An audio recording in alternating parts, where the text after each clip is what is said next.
I don't know how to start this video. Like, I actually don't know how to start this. I'm just going to start it like this. If this is a little bit mumbled, then it's because I'm still in shock. Hi everyone, it's Keira and welcome back to my channel. I hope you are all well. Honestly, what have we all just watched? Like, actually, what have we all just watched? The Italian Grand Prix was literally the most insane thing I've ever seen in my entire life.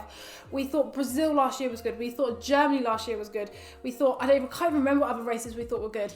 But this was unbelievable. So welcome to my tail end race review for the Italian Grand Prix. I'm going to try and get my words out today, but it's going to be very difficult. I would also just like to say that I had a brand new video come out a couple of days ago where I explained why I believe Pierre Gasly should be signed for Mercedes in 2022/2023. And this video had been an idea of mine I wanted to do for ages, so I finally done it on Friday, and I thought, you know what? It's quite fitting. It's quite a fitting video. So if you do want to go and watch that, I will link it down below, or it is just on my channel. But yeah, I think it's a massive possibility, and I think people need to take it seriously, and I think Mercedes do need to be looking at him because he could easily be their future with George Russell. I don't even know where to start. I'm not even going to have like an order for this video. I'm just going to talk. I'm just going to talk to you. Let's talk about the first retirement we had, which was Sebastian Vettel. So, the race was going all right. It was just, kind of Hamilton was ahead or whatever. And we see George Russell about to overtake Sebastian Vettel. And I was like, what's going on here? This shouldn't be happening. But I was like, well, it's just Ferrari clownery again, as per usual. And then Sebastian just goes straight on in turn one. I'm thinking, are you okay? Because it wasn't like he was even trying to slow down. He went through all the polystyrene as well. Well, he's definitely got an issue here.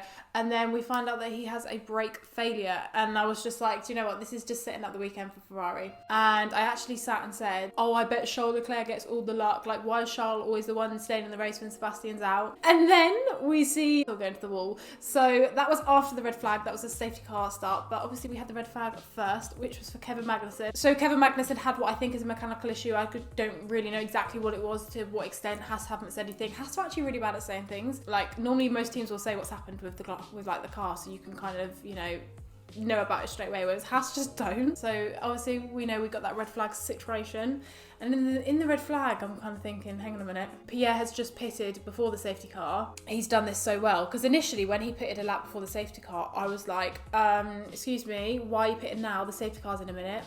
And next thing you know, we have this red flag, which I just didn't expect it to be a red flag. I really didn't. I don't think anybody expected for Charles Leclerc to bring out the red flag. We had the safety car. Most people boxed under the safety car. And I thought, oh my God, Pierre, why have you pitted? Or AlphaTauri, why have you pitted him before the safety car? Like, why did you do that? Everyone was, racing at full speed. And then lovely Charles Leclerc. It's almost as if Charles done it for his mate, who's just like, do you know what? I'll just smash myself into the barriers. And it was quite worrying, actually. He went in very quickly, just as we were about to restart. I was like, amazing restart, whatever. And then you just see Charles Leclerc go into the barriers. It was very worrying. I was a little bit worried for a moment, but Crofty said quite quickly, he's better, he's feeling okay. He was moving in the car, so that's brilliant. But yeah, straight after that, red flag. It's just so funny as well. Red flag, right? So they all get out of the car, they take the helmet off, and we just get this shot for like 2 minutes of Lewis Hamilton scootering down the pit lane, and I don't know why I found it so funny, but he was just scooting along. I'm 90% sure, someone tell me if I'm wrong, I'm 90% sure I saw Valtteri Bottas walking or running down the pit lane with a bit of his car. And I'm 90% sure that was Valtteri Bottas, because I've never seen someone in Mercedes that looks like Valtteri, apart from Valtteri, so I think it was him. Now, the next thing that surprised me was the start for the red flag. I didn't expect there to be a standard start. I thought it was going to be under safety car, but it was just so weird. Crofty going lights out and away we go in the middle of a race. Like, hang on a minute. It was just crazy. But obviously Lance was able to change his tyres under the red flag, which I agree with Lando when he says, I don't think that should be a rule, because in this situation he literally did not have to pit. He could just put on a new set of tyres, and I don't think that's fair. So I think that does need to be looked at. Not just because I wanted Pierre to win, but because, I just don't think it's fair. So we knew that Hamilton would have that penalty and would come in. So then I'm sitting there thinking, Pierre needs to hold back Carlos Sainz and Lance Stroll, and they are both in very powerful cars. I'm not underestimating the AlphaTauri. I'm not underestimating Honda, but I was very worried because McLaren and Racing Point are very, very strong. And I was so worried. I honestly, the last 15 laps, I was like, ugh, I was really panicking because I really wanted Pierre to win. He deserved it so much, and the fact that it was literally very, very, very possible that he could get this was crazy. So anyway, he actually had a really good restart and just held everyone off. Lance had an awful restart, so Carlos got up to P2, and honestly, I think everyone can agree with me on this, or everyone that wanted Pierre to, you know, win anyway. The pain, it wasn't even pain, like the tenseness, it's not even a word, that I was feeling in the middle of that race when Carlos was like 2.5 seconds behind, when he was like 2.2, and then when it got to like 1 second, and the last lap when Carlos was in the DRS, oh my god, I was screaming. I actually filmed Backseat Driver for Veloce this week, so you'll see my reactions on that. I'll leave their link in the description to watch that video. It should come out in the next couple of days or so. But honestly, I was just like, I don't know what to do with myself. What do I do? Like, what do I do? Like, this man is about to win a Grand Prix. Like, literally, I know I say this about a lot of drivers, but Pierre is literally my favourite driver on the grid. Like, I don't really like to take sides. I'm a neutral in Formula 1.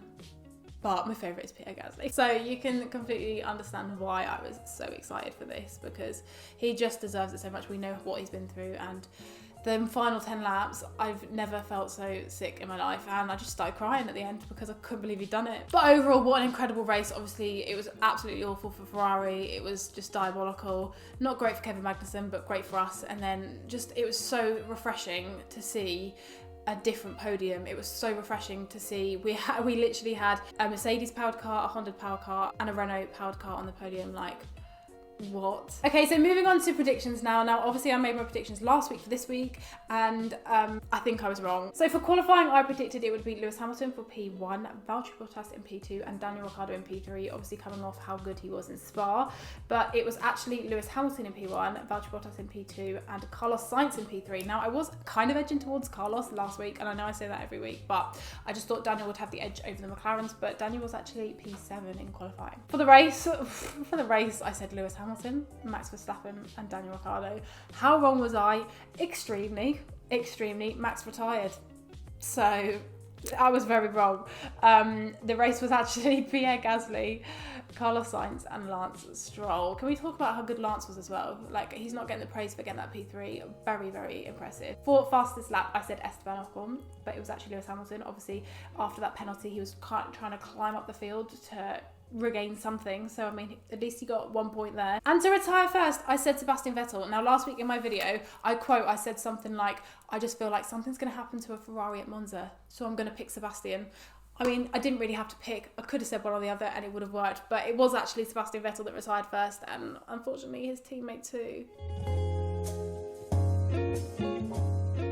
So there we have it. That is it for my race review for this week. I hope you did enjoy it. I hope you enjoyed the Italian Grand Prix. About a quarter of the way in, I was like, oh my gosh, it's going to be a little bit boring. But actually, it was incredible. Like, it was unbelievable.